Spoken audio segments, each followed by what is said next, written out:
hinihintay natin sa SONA. Yung first part nun, yung report. Ayoko madidinig ang boses niyan. Ano ba? Suka-suka ako sa buwan. Ayoko Magsama kayo Ayoko talaga madidinig ang boses niya. Nakakarimarim. Bayan! Ha? Oy, Joga Per, o kang ano ha? Eto, may mga nabalitaan ako. Sabi nila, ayaw na daw nila marinig si PBBM.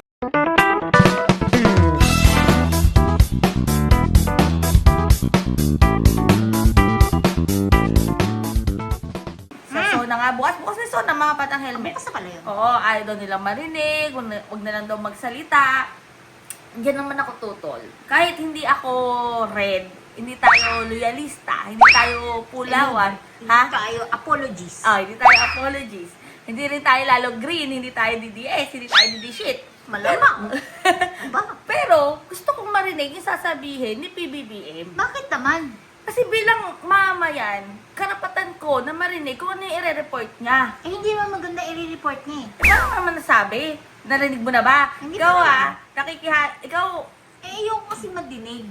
ba't ba ayaw mong marinig ang ano? Ayaw mong masampal ng katotohanan? Hindi naman. Kasi meron Pero- bang katotohanan dun? Kaya nga, mga kabatang helmet, videographer, kailangan marinig natin, kailangan natin makinig kung ano yung sasabihin niya para doon natin mabavalidate kung yan ba talaga yung nararanasan natin ngayon. Ganon. For example, ayan, si Mayor Leni Robredo nagsalita na, oh. Oh, Hinihintay natin sa SONA. Yung first part nun, yung report. Yung report ng mga nagawa ng gobyerno during the past year.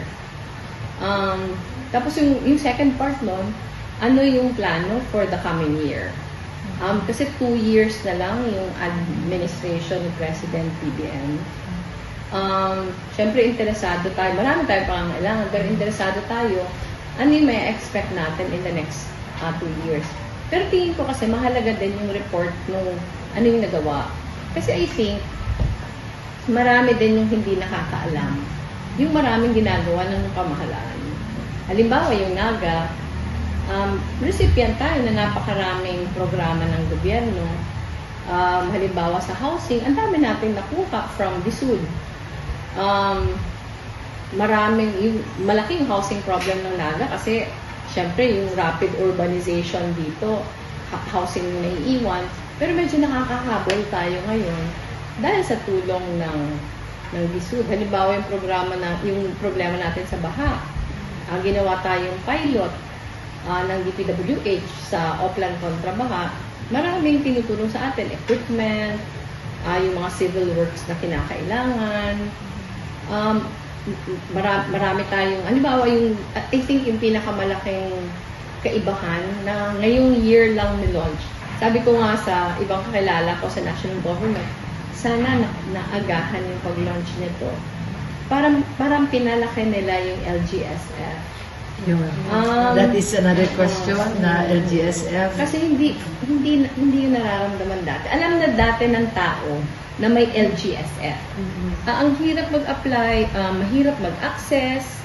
Tapos pag tinanong mo, halimbawa dito sa Metro Naga, kasi pinagmitingan namin yun. Before nung pagbaba ng LGSF this year, wala nakaka-access noon. Pero this year, yung mabuting ginawa ng pamahalaan, lahat meron. At transparent yung formulang ginamit. So meron, halimbawa yung Naga, nakakuha kami ng 32 million na rice assistance from LGSF, mabibigyan namin ng bigas yung lahat na may hirap dito. Pero hindi lang kami yung nakakuha nun. Lahat na LGUs meron. Iba-iba yung amount kasi syempre depende sa population, depende sa laki ng lugar. Pero klaro kasi parang alam mo kung bakit eh. Alam mo kung bakit. Yung mga barangay, lahat nakakuha 200,000 bawat barangay. Ang 100,000 nun, parang very clear yung policies. Ang 100,000 nun, para sa 5 scholars na graduating students. Ilan ba yung barangay sa atin? Di ba? Ilan ba yung barangay sa atin? Dahil nagbigay ka ng 20,000 sa 5 graduating students from your barangay, yung 5 scholars i-multiply mo sa lahat ng barangay. Ang tinulungan mong makagraduate this year, ang dami. Tapos yung the rest of the 100,000, yung mga kailangan ng barangay, CCTV, mga sound system, ang iba solar panels. So hindi yun ginagawa dati na as fair and as parang expanded as this one. So tingin ko, as far as the LGUs like us are concerned, sobrang laking bagay ang innovation na to. To make LGSF more accessible to all the LGUs. Kasi ang dami pangangailangan ng LGUs. And ito, ang laki ng tulong. So sana, ang wish namin ng mga mayors, sana next year lalo pa siyang ma-expand. And sana, lalo na dun sa mga hirap na lugar, na sana mabigyan ng mas malaking share sa LGSF. Kasi sila talaga yung dependent sa national government support. Sabi nga niya, gusto nga niya marinig din ang ire-report ng Pangulo.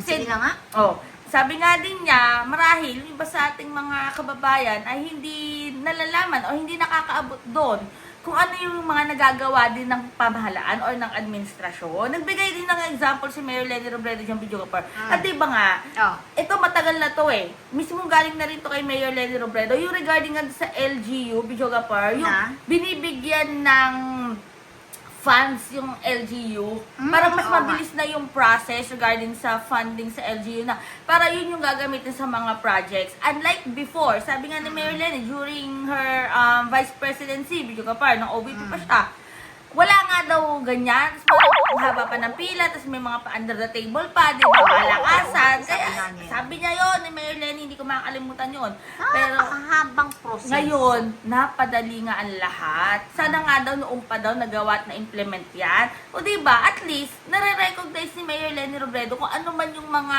kabutihan, kagandahan na nagagawa na ngayon ng administrasyon. Sa bagay. Pero eto lang mga kabata helmet, kailangan pa rin nating maningil, di ba? Hindi pwedeng eto lang. Kasi, hindi tayo puro thank you. Oo. Ay, salamat, Mayor. yes, Ay, salamat. yes, at hindi tayo pwedeng, eto lang yung pwedeng ibigay sa atin. Kailangan pa rin nating maningil kung ano yung Maningil. nararapat para sa taong bayan. Bakit kailangan maningil? Karapatan natin yun eh, kasi tax Bakit? natin yun eh. Bakit? Yung mga services na yan, yung mga serbisyo, dapat na hihitaan natin yan dahil tax nga natin Ano yan. ba yung tax na yan? O ito ha, magbibigay ako ng example. Kunwari sa rice subsidy na lang mga kabatang helmet. Marahil naman, halos lahat ng LGU nagbibigay ng pa-rice subsidy. Ang punto ko lang kasi dyan, mas maganda talaga kung i-house to house na lang. Kasi di ba nagkakaroon naman ng census? Kagaya na nangyari sa Naga. Oh. Di ba yung mga gift packs ng Pasko? Oo. Binase ni Mayor Lenny Robredo dun sa census, plus the census din ng DSWD, census din ng LGU na kinondak nila. Inayos nila yung listahan. Inayos talaga ni Mayor Lenny at binigay house to house yung gift pack. Kaya lahat nagkaroon. At walang palakasan yan. Yes, Walang pa-games. walang mukha ni Mayor Lenny. Walang Ang nakalagay bring doon, me. Walang Naga, ganon. nakalagay doon, Naga City, logo ng Naga. Kasi, tax ng mga tiga Naga, tax natin yan. Walang Ba't lalagyan ng mukha? paraffol. Wala. May kilala kang ganun? Meron. Pero ayan nga, mga kabatang helmet, isa yan sa mga examples na talagang, kaya kailangan talaga marinig natin kung ano sabihin ni PBBM bukas. Para kung ano narinig natin, ito yung mga nire-report ni PBBM, ito yung mga na-accomplish niya. Parang mapapaisip ka lang, ay, nangyari ba talaga yan? Ay, totoo ba yan? Ay, teka lang. Ay, ongoing ba yan ngayon? Hoy! Di ba? Doon natin iwewe, kaya huwag tayong maging sarado, mga batang helmet. Diyan naman ako tutol dun sa mga nagrarally na huwag na lang daw magsalta si PBBM rather. Huwag na lang daw magsalta ang Pangulo, manahimik na lang daw. Bakit hindi BBM? Bakit dapat PBBM? Kasi Pangulong Bongbong Marcos, may respeto tayo mga kabatang helmet. Hindi huwag tayo gumaya. bastos. Huwag tayong gumaya sa iba. Huwag tayong gumaya sa kanila, hindi tayo pinalaking bastos ng mga magulang natin. So, ibigay natin yung respeto at recognition kay PBBM. Kasi Pangulo siya, kahit balik-balik na rin yun na. Hoy, move on natin. Move on na kayo. Binoto niyo yan eh. Move on na. Gusto the 2028 na, another election naman. Kaya mag-move on na kayo, ha? Kaya ibigay naman din natin yung respeto, di ba? PBBM. Ito nga, mga kabatang helmet. So, kailangan talaga makinig tayo. So, tutol talaga ako dun naman sa mga sasabi na manahimik na lang daw si PBBM. So, huwag ganon. bukas, Kasi gusto ko mag-report siya. Mag-report siya at bukas, maniningil tayo. Yes, yun ang maganda. Maniningil tayo doon sa i-report niya kung ano pa yung mga kakulangan. Kasi hindi pwedeng ito lang. Hindi pwedeng sapat lang. Hindi pa kasi ito yung sapat. Totoo ba yung Yes. i-report? Kaya- Hoy, teka lang. Mas maganda Ganon. talaga na nakikinig at inuunawa natin. Kaya clap naman ako kay Mayor Leni Robredo kasi nare-recognize naman niya kung ano yung nagagawa ng administrasyon. Kasi talagang first hand videographer, Oo. nararanasan ng Naga City. And being the mayor of Naga City, di ba, alam ka lang magsinungaling si Mayor Leni. Oh, sa mga sinabi ni Diba? Mayora Leni Robredo, singilin nyo ngayon ang mga mayor nyo. Yes, kasi may pondo, oh. May pondo Meron. pala. Na mas Binibigay ba yan ng mayor nyo? At oras na ng paniningil. Pero, Oo. di ba, Mayor Leni Robredo na Ah. Talagang standard siya ng good governance, accountability, and transparency. Kaya, kapag sabi nga niya, di ba, pag may nagawang maganda, i-recognize niya. Ah. Kaya nga, di ba, sabi nga niya kay PBBM, wini-wish niya na mag-successful siya.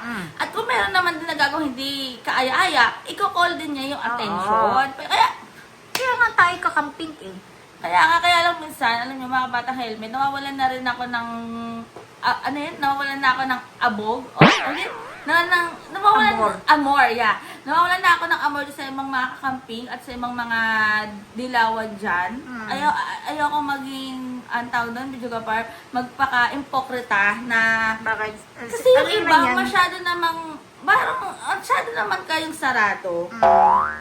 Yung panahon ngayon, mga kabatang helmet, it's high time na maging bukas na kayo. Diba? It's not about the pangalan kasi. It's not about the color din. And hindi ito yung, yung legacy ng pamilya mo. Na gusto mong palitan kung sino man yung nakaupo. Diyos ko, dahil, magtulong-tulong na lang talaga para gusto ko yung rice subsidy na nga lang. Rice subsidy na pag-aawayan pa. Pero ayan nga mga batang helmet, huwag kalimutan mag-subscribe, mag-like, mag-comment, at mag-abang kung ano ang marinig natin bukas. Sabi nga ni Mayor Leni Robredo, siya ay excited na rin marinig kung ano i-report ng Pangulo bukas. At sabay-sabay tayong Maningil! O basta mga batang helmet, i-comment nyo dito kung kayo ba ay nakatanggap na ng rice subsidy sa mga lugar nyo, sa LG nyo. Sabihin nyo na lang kung sinong mayor yan. At kung Para nag-aaway isa-shout out natin kung sino yung mga mayor na yan at yung mga putapex na mga barangay chairman na yan. Ha? At kung nag-aaway-aaway na ba sila? Gusto ko nakakaloka. Buti lang. At ako na lang talaga magpapamigay ng bigas. Lalagay ko, Sige, ikaw na lang. gagawa talaga ako, mag-imprenta ako ng pagmumukha ko sa bawat butil. Ha? Para pag sinaing nyo, yung mukha ko, makikita nyo. Ang saya. Kakagulo. Wisit. Wisit! Di ba batang helmet? Oh. Kaya ni Mayor Leni Robredo i-recognize ang administration. May nagagawa itong maganda para sa taong bayan. Yun na nga eh. Si Mayor Leni kasi, fair. Kung ano yung totoo, yun ang ilalabas niya. Kung ano yung mali, yun din ang ilalabas niya.